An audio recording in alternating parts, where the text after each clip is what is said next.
ॐ जडाधरं पाण्डुरङ्गं शूलहस्तं कृपानिधिं सर्वरोगहरं देवं दत्तात्रेयम् अहं भजेत्.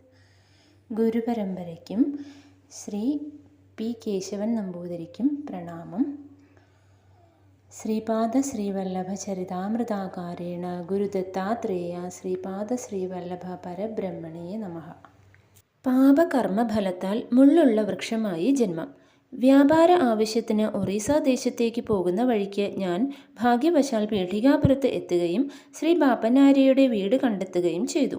അപ്പോൾ ശ്രീപാദൻ ശ്രീ ബാപ്പനാര്യയുടെ കൂടെ വീടിൻ്റെ പുറകിലെ മുറ്റത്തായിരുന്നു.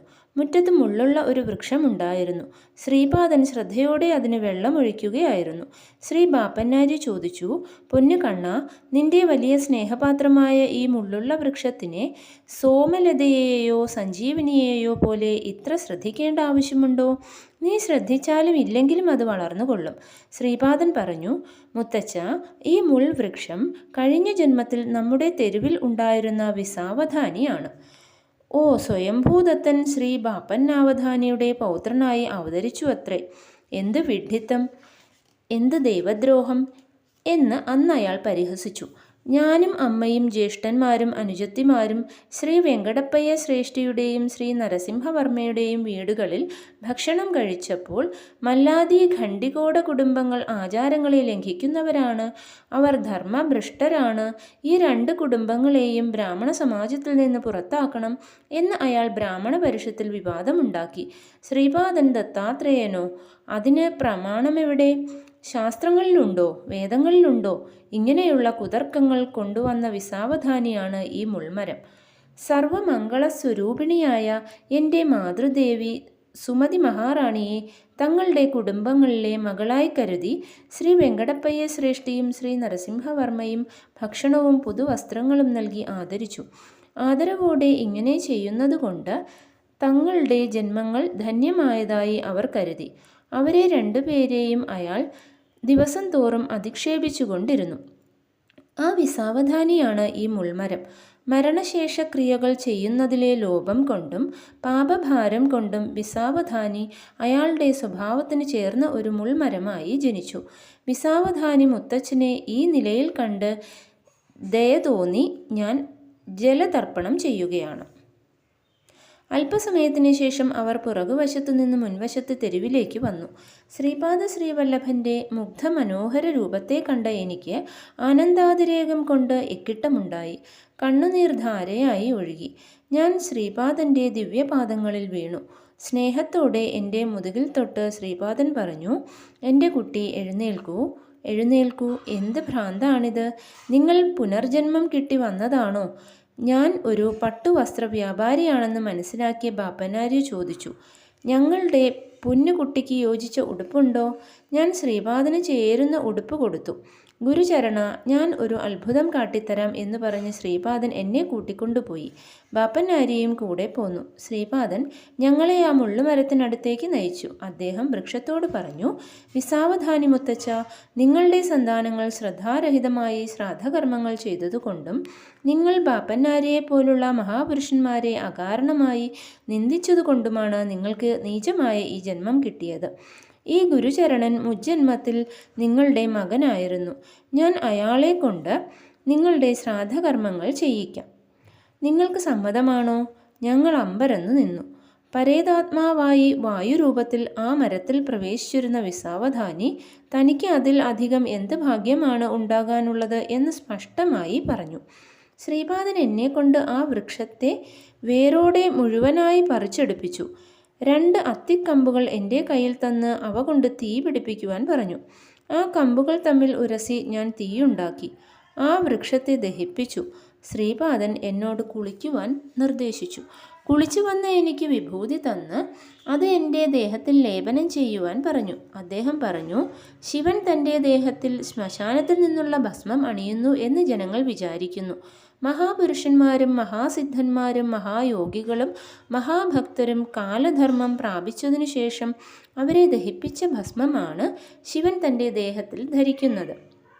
അദ്ദേഹത്തിന് ചുറ്റുമുള്ള തേജോവലയത്തിൽ അദ്ദേഹത്തോട് ഐക്യസ്ഥിതിയിൽ ആ മഹാത്മാക്കൾ നിൽക്കുന്നു. കുരങ്ങ്, പാമ്പ്, പശു എന്നീ ജന്തുക്കൾ മനഃപൂർവ്വമല്ലെങ്കിലും നമ്മുടെ ശ്രദ്ധക്കുറവ് കൊണ്ട് മരിക്കുകയാണെങ്കിൽ നാം അവയ്ക്ക് ശേഷക്രിയകൾ ചെയ്യണം. അവയുടെ ശരീരം ശ്രദ്ധാപൂർവം ദഹിപ്പിക്കുകയും പാവപ്പെട്ടവർക്ക് അന്നദാനം നടത്തുകയും ചെയ്താൽ മതി. മന്ത്രപൂർവകമായ ക്രിയകൾ ആവശ്യമില്ല. നമ്മോട് ഏതെങ്കിലും ജന്മത്തിൽ ഋണാനുബന്ധം ഉണ്ടായിരുന്ന ജന്തുക്കളാണ് നമ്മുടെ കൈകളിൽ കൂടി ശ്രദ്ധിക്കപ്പെടാതെ മരിച്ചു പോകുന്നത്. അവയെ ശ്രദ്ധാപൂർവം ദഹിപ്പിക്കുന്നത് കൊണ്ട് നമ്മുടെ കർമ്മശേഷം നശിക്കുന്നു. അവയ്ക്ക് സദ്ഗതി ലഭിക്കുകയും ചെയ്യുന്നു. പൂർവയുഗത്തിൽ ഒരു കാലത്ത് പഞ്ഞവും ദാരിദ്ര്യവും കൊണ്ട് ലോകം കഷ്ടപ്പെടുകയായിരുന്നു. പശുക്കളുടെ എണ്ണത്തിൽ വർധനവുണ്ടായില്ലെങ്കിൽ പശുവിൻ നെയ്യ് മുതലായ പവിത്ര പദാർത്ഥങ്ങൾ ഉൽപ്പാദിപ്പിക്കുവാൻ കഴിയുകയില്ല. യജ്ഞയാഗങ്ങളുടെ അഭാവത്തിൽ വിശ്വനിയന്താവ് ഏർപ്പെടുത്തിയ ദേവകളും മനുഷ്യരുമായുള്ള പരസ്പര സഹകരണം നിരർത്ഥകമാകുന്നു. ധർമ്മഗ്ലാനി സംഭവിക്കുന്നു. മനുഷ്യർക്ക് ജീവിക്കുവാൻ മതിയായ ആഹാരം വേണം. അതുകൊണ്ട് ഗൗതമ മഹർഷി അദ്ദേഹത്തിൻ്റെ ആശ്രമത്തിൽ തൻ്റെ തപോബലം കൊണ്ട് ധാന്യം വിളയിച്ചിരുന്നു. മായാ ഗോഹത്യാ പാതക നിവാരണത്തിനായി അദ്ദേഹം ഗോദാവരിയെ കൊണ്ടുവന്നു. അതുകൊണ്ട് ലോകം ഗൗതമ മഹർഷിയോട് വളരെയധികം കടപ്പെട്ടിരിക്കുന്നു. ഗൗതമ മഹർഷിയുടെ പത്നി അഹല്യ മഹാപതിവ്രതയാണ്. ഈ വിസാവധാനി ഗൗതമ ഗോത്രത്തിലാണ് ജനിച്ചത്.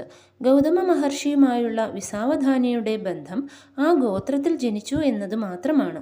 ഇത് വളരെ ചെറിയൊരു ഋണാനുബന്ധമാണെങ്കിൽ പോലും ഇത് സംഭവിക്കാനുള്ള കാരണങ്ങൾ ഇവയാണ്. ത്രേതായുഗത്തിൽ ഈ പീഠികാപുരത്ത് നടന്ന സവിതൃകാടക ചയനത്തിൽ ഗൗതമ മഹർഷിയും പങ്കെടുത്തിരുന്നു. ഭാഗ്യവശാൽ വിസാവധാനി പീഠികാപുരത്താണ് ജനിച്ചത്. അതുമാത്രമല്ല, അയാൾക്ക് ഏറ്റവും ദുർലഭമായ എൻ്റെ ദർശനവും ലഭിച്ചു. അയോഗ്യനായ ഒരാൾക്കു പോലും കാരണമില്ലാത്ത കാരുണ്യത്തോടെ സദ്ഗതി കൊടുക്കുവാൻ ഈ ദത്തന് കഴിയുമെന്ന് ലോകത്തിന് മനസ്സിലാക്കി കൊടുക്കുവാനുള്ള സമയമായി.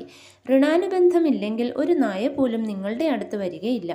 അതുകൊണ്ട് സഹായം അപേക്ഷിച്ച് ആരെങ്കിലും നിങ്ങളുടെ അടുത്ത് വരികയാണെങ്കിൽ കഴിയുമെങ്കിൽ അയാളെ സഹായിക്കൂ. കഴിയുന്നില്ലെങ്കിൽ ശാന്തമായ വാക്കുകളിൽ നിങ്ങളുടെ കഴിവില്ലായ്മയെ അയാൾക്ക് മനസ്സിലാക്കി കൊടുക്കൂ. നിർദാക്ഷിണ്യമായി പെരുമാറരുത്. നിങ്ങൾ നിർദയമായി പെരുമാറിയാൽ സർവ്വജീവികളുടെയും അന്തർവർത്തിയായ ഞാൻ നിങ്ങളോടും നിർദാക്ഷിണ്യമായി പെരുമാറും. എല്ലാത്തിൻ്റെയും മൂലകാരണം ഞാനാണ് എന്നത് സത്യമാണ്.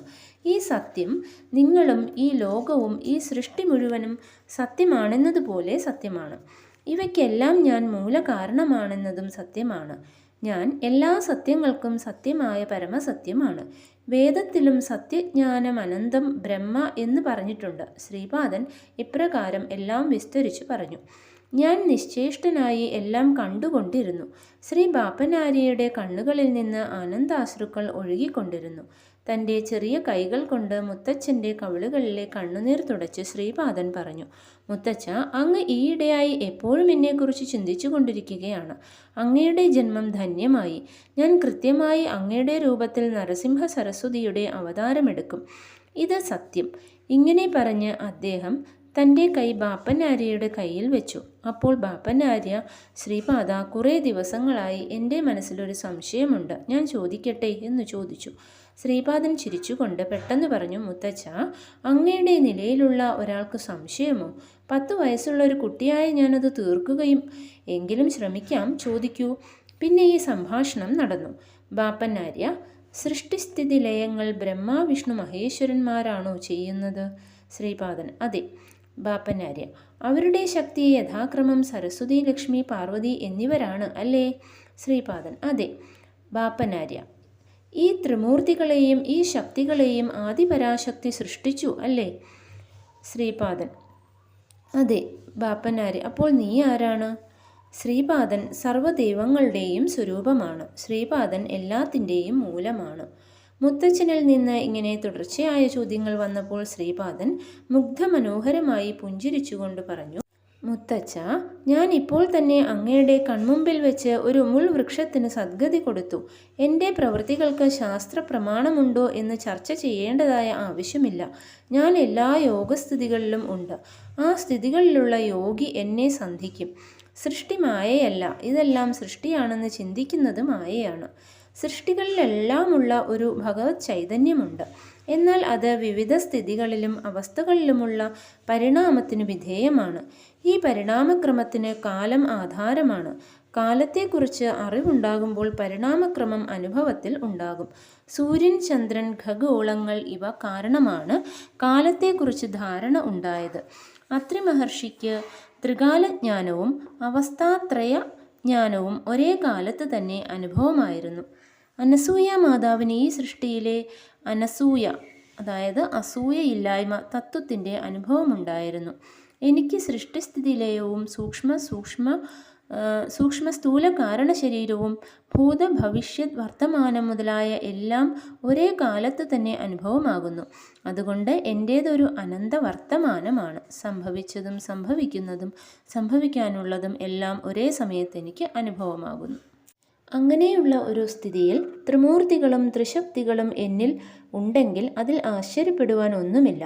സൃഷ്ടിക്ക് മുമ്പ് ത്രിമൂർത്തികളും ശക്തിയുടെ 3 ദേവിമാരും ആദിപരാശക്തിയിൽ ആയിരുന്നു എന്നത് ഒരു യാഥാർത്ഥ്യമാണ്. ഞാനും ആദിപരാശക്തിയും അഭിന്ന സ്വരൂപങ്ങളാണ്. എന്നാൽ ഇതിലൊരു സൂക്ഷ്മാംശമുണ്ട്. എല്ലാ സൃഷ്ടികളും മാതാവിൻ്റെ ഗർഭത്തിൽ നിന്ന് പുറത്തു വരണം എന്ന മഹാസങ്കല്പം ഉണ്ടായിരുന്നതുകൊണ്ട് ആദിപരാശക്തി രൂപം ഉണ്ടായി. അത് ബ്രഹ്മയോനി സ്വരൂപമായിരുന്നു.